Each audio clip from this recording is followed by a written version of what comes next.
बिस्मिल्लाहिर्रहमानिर्रहीम। अस्सलामुअलैकुम dear students, I am Kaleem Khan.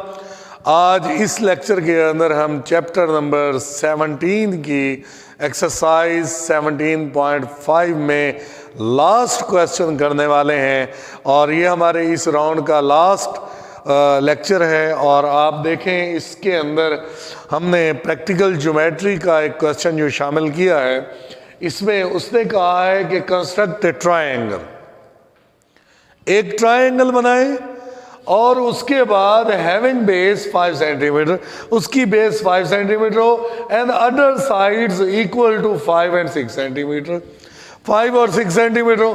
Construct a square equal in area to given triangle, यानी कि एक स्क्वायर बनाना है जिसका एरिया जो है वो इक्वल टू ट्रायंगल होना चाहिए। लेकिन ट्रायंगल से डायरेक्ट हम स्क्वायर नहीं बना सकते, तो हम क्या करेंगे, ट्रायंगल बनाने के बाद हम पहले रेक्टेंगल में कन्वर्ट करेंगे उसके एरिया को, फिर रेक्टेंगल से स्क्वायर बनाएंगे। क्योंकि आपने प्रीवियस लेक्चर में रेक्टेंगल से स्क्वायर बनाना सीखा था, तो आज हम ट्रायंगल से रेक्टेंगल और फिर रेक्टेंगल से स्क्वायर की तरफ आएंगे। तो फिर जाके हम जो है ना अपना मतलूबा जो हमने equal in area square to rectangle triangle हमने बनाना है, उस तरीके से हम बना पाएंगे।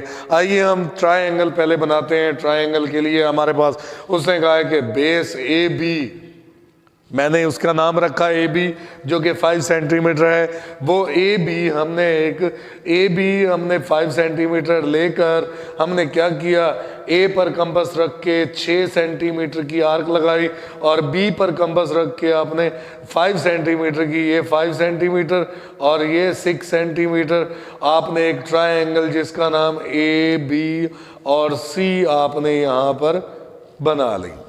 जब ये ट्रायंगल बन गई तो अब आपका मसला ये है कि हमने इसको रेक्टेंगल में कन्वर्ट करना है। तो रेक्टेंगल में कन्वर्ट करने के लिए हमारे पास 90 का एंगल होना ज़रूरी होता है और 90 का एंगल के लिए फिर हम क्या करेंगे, सी वर्टेक्स पर से ए बी पर आप आल्टीट्यूड ड्रा करेंगे। एक तो तरीका ये है कि आल्टीट्यूड ड्रा करें ताकि आपको एक परपेंडिकुलर लाइन मिल सके।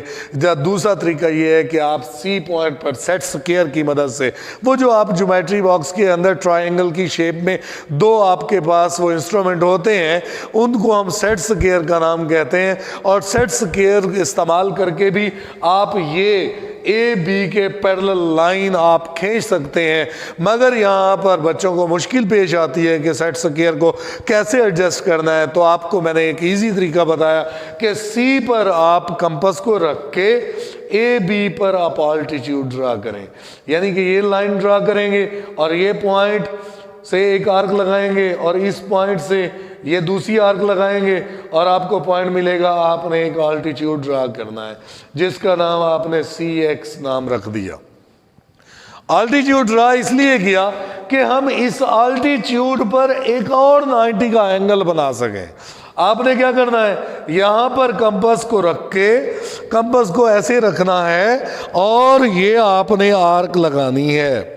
ये आर्क ऐसे लगाएंगे, फिर यहाँ पर आर्क रख के 60, फिर यहाँ पर आर्क रख के ये 120, फिर 120 वाले पॉइंट और 60 वाले पॉइंट से दो आर्क्स लगाएंगे।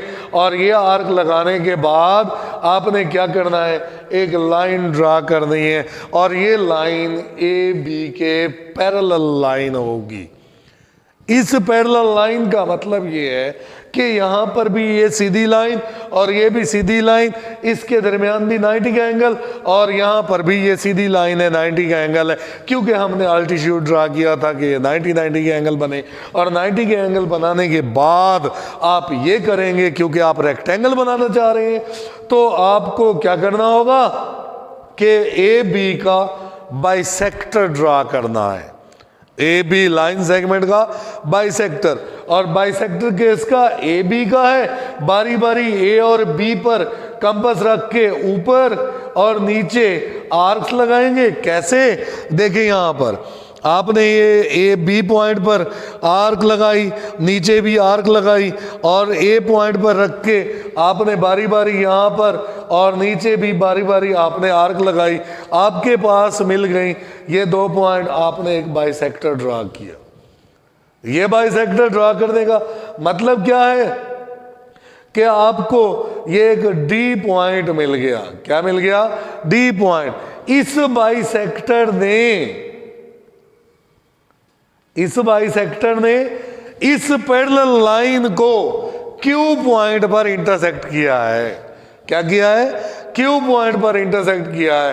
तो आपने डी पर कंपास रख के इतनी आपने खोलनी है, ए जितनी खोल के क्यू पर रख के एक आर्क लगानी है।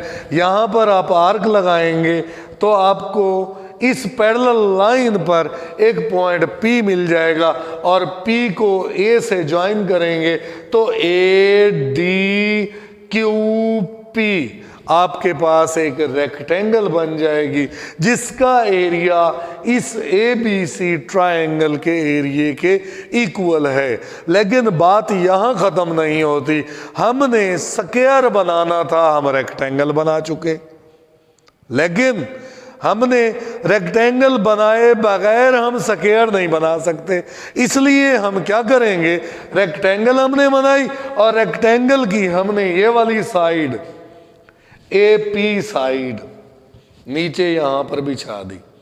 AP बिछा के इसे थोड़ा सा आगे तक बढ़ा दिया, इस तरह बढ़ा देंगे और AP साइड की उस साइड पर आपने ये यहाँ पर एक परपेंडिकुलर ड्रॉ किया है, क्योंकि स्क्वायर के अंदर भी 90 का एंगल होता है। तो यहाँ पर कंपास रख के आपने यहाँ 90 का एंगल ड्रॉ किया, जिसका नाम PY आपने रख दिया। और PY रखने के बाद आपने क्या करना है, इसको आगे तक बढ़ाया हुआ है और यहाँ पर इसकी जो चौड़ाई है किसकी भला, रेक्टेंगल की, वो है PQ। इतनी कंपास को खोलें आगे तक, आर्क लगाएं। यहां पर आपको AQ 2 पॉइंट मिल गए। इन 2 AQ पॉइंट का आपने बाइसेक्टर ड्रा किया, जिसका नाम आपने LPQR रख दिया आपने। ठीक है, तो LR आपका एक बाइसेक्टर है जिसने AQ को O पर क्या किया है, बाइसेक्ट किया है। अब O पर ये बाइसेक्टर O पर कंपास को ऐसे रखना है, आपने A तक खोलें या आप Q तक खोलें और ये सेमी सर्कल ऐसे ड्रा करें। ये सेमी सर्कल ने इस परपेंडिकुलर PY को M पॉइंट पर इंटरसेक्ट किया है। अब आपने क्या करना है, ये आपके पास एक M पॉइंट आ गया। अब इस M जितना कंपास को आपने खोलना है, M जितना खोलने के बाद यहां आर्क लगाएं और M पर रख के यहां आर्क लगाएं, फिर R पर रख के एक आर्क यहां पर लगाएं और इस तरीके से M को N से और N को R से ज्वाइन करें तो ये इक्वल इन लेंथ स्क्वायर बन जाता है, जो कि आपकी उस ट्रायंगल की इंफॉर्मेशन से रेक्टेंगल और फिर आप स्क्वायर तक पहुँचे हैं, जो आपके पास PRNM ये आपको रिक्वायर्ड स्क्वायर है, ट्रायंगल के एरिया के इक्वल है। अब डियर स्टूडेंट्स, इस लेक्चर के अंदर हमारे पास चैप्टर नंबर 12 का थ्योरम नंबर 4 मौजूद है, जो कि शॉर्ट सिलेबस में है, उसको हम डिस्कस करने वाले हैं। उसकी स्टेटमेंट कुछ यूं है, any point on the bisector of an angle, angle पर कोई भी पॉइंट, एंगल पर कोई भी पॉइंट, एंगल के बाइसेक्टर पर कोई भी point equi distant from it's arm, angle के आर्म्स, आर्म्स क्या होते हैं, ये हमारे पास एक एंगल है, ये मिसाल के तौर पर O है, ये A है और ये हमारे पास क्या है,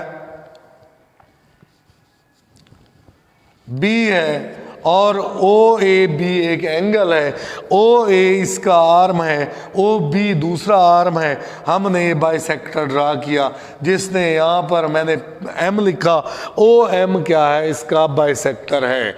और बाइसेक्टर पर कोई पॉइंट पी है जो पी पॉइंट पी से आर तक और पी से क्यू तक का फासला इक्वल है। ये हमारी स्टेटमेंट है और इस स्टेटमेंट के मुताबिक हम इसे प्रूव करेंगे।